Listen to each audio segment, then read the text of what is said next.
everyone. My name is John Barrow Negutan from IT 2A.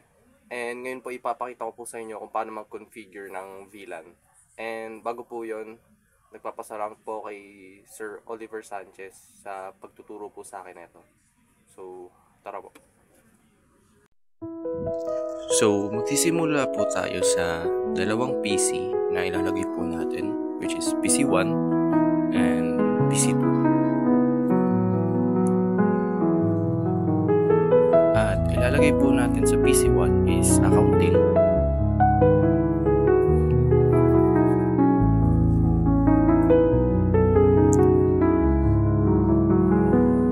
And sa PC2 naman po is HR.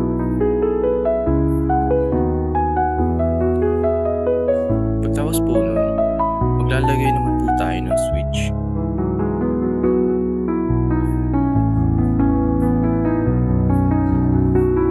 At gagamit po tayo ng straight through cable,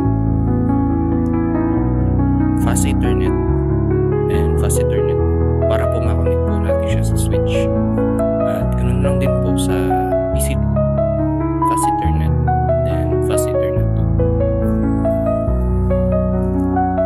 2. At magdadagdag naman po tayo ng laptop. At gagamit po tayo ng console para po connect po natin siya sa switch. Then, click laptop po at diretso po tayo sa terminal.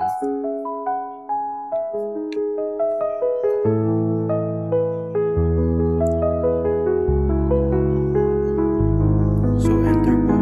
Then, type enable. Type configure terminal.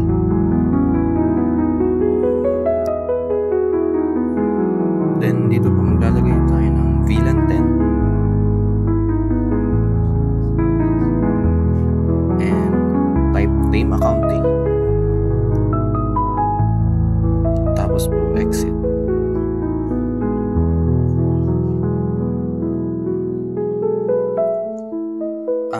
After po nun, maglalagay po tayo ng VLAN 20 and name HR. Tapos, exit lang po ulit.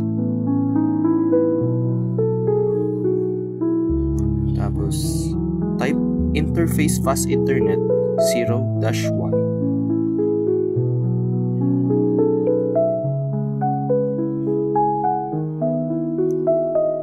Then, switch port mode access.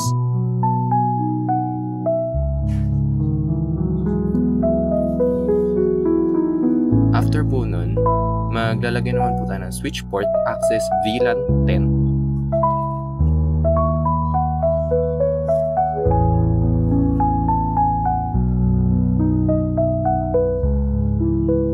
Then, exit po ulit. After po nun, ulitin lang po natin. Type interface fast ethernet 0-2.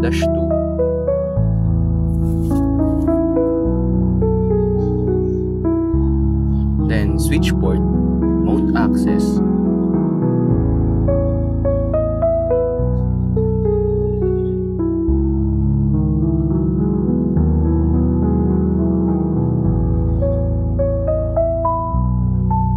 And type switch port access VLAN 20.